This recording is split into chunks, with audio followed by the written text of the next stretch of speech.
ભીલડીયાજી જૈન તીર્થના સર્વાંગી વિકાસ માટે રૂપિયા 11.3 કરોડના કામોનું ખાતમુહૂર્ત કરાયું। નાયબ મુખ્યમંત્રી હર્ષભાઈ સંઘવીના હસ્તે આજે બનાસકાંઠા જિલ્લાના વિવિધ પ્રજાલક્ષી વિકાસ કાર્યોનું ખાતમુહૂર્ત તથા લોકાર્પણ કાર્યક્રમ કરવામાં આવ્યું હતું। નાયબ મુખ્યમંત્રીએ બનાસકાંઠા જિલ્લાના કાંકરેજ તાલુકાના કાકર સ્થિત સમોર માતાજીના મંદિર ખાતે દર્શન કરીને પોતાના પ્રવાસ કાર્યક્રમનો પ્રારંભ કર્યો હતો। આ પ્રસંગે નાયબ મુખ્યમંત્રી હર્ષભાઈ સંઘવીએ જણાવ્યું હતું કે વડાપ્રધાન નરેન્દ્રભાઈ મોદીના નેતૃત્વમાં સમગ્ર દેશમાં ધાર્મિક અને સાંસ્કૃતિક તીર્થ સ્થાનોના વિકાસ કાર્યો માટે કાર્યો થઈ રહ્યા છે।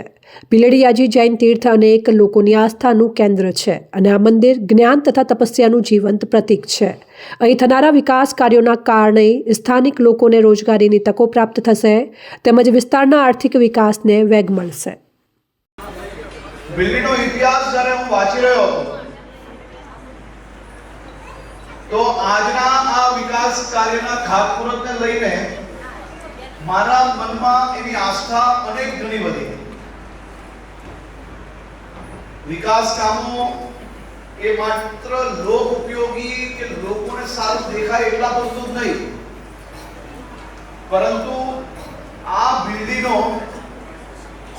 વર્ષો વર્ષ પહેલાનો જે ઇતિહાસ હતો ને ઇતિહાસને ભૂસાવી લેવાનો જેને પ્રયાસ કર્યો ને પાછો ભીલડી કઈ રીતે ઊભું થયું કે જ્યારે હું વાંચી રહ્યો હતો તો મારા મનને ખૂબ આનંદ થયો કે પ્રજાને ક્યારે બી ઇતિહાસ ભૂલવા ના દેતા અને ઇતિહાસને ફરી એકવાર ઉજાગર કરવા માટે આજની આ આખી ડિઝાઇનમાં હું આજે અહીંયા એક એલાન કરું છું કે ભીલડી તીર્થમાં જે આ વિકાસનું કામ થાય છે તેમાં એક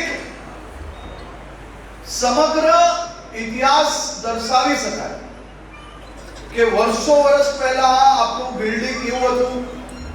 ત્યાં 125 થી વધારે વર્ષો પહેલા શિખરબંધ દેરાસરોથી લઈને આપણા સનાતન મંદિરો અહીંયા હાજર હતા અને ભીલડી એક ખૂબ મોટું આસ્થાનું કેન્દ્ર એ વખતોમાં બી રહેલું અને આ જ ભીલડીને ત્રંબાવતી નામની ભવ્ય નગરી તરીકે બી ઓળખાતું હતું।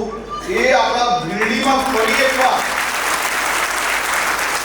એ ઇતિહાસને ઉજાગર થઈ શકે, ઇતિહાસ ક્યારેય ભૂલી ના શકાય તે માટે મારી ઉંમરના સૌ યુવાનો ભીલડીની ધરતીમાં કેટલાય લોકો કેવા લોકોએ આ દેશ માટે કેવું કામ કર્યું છે એ જ્યારે એમને અંદાજો આવશે તો જરૂરથી એમને આ ધરતી પ્રત્યે એમની શ્રદ્ધા હજી બી વધશે।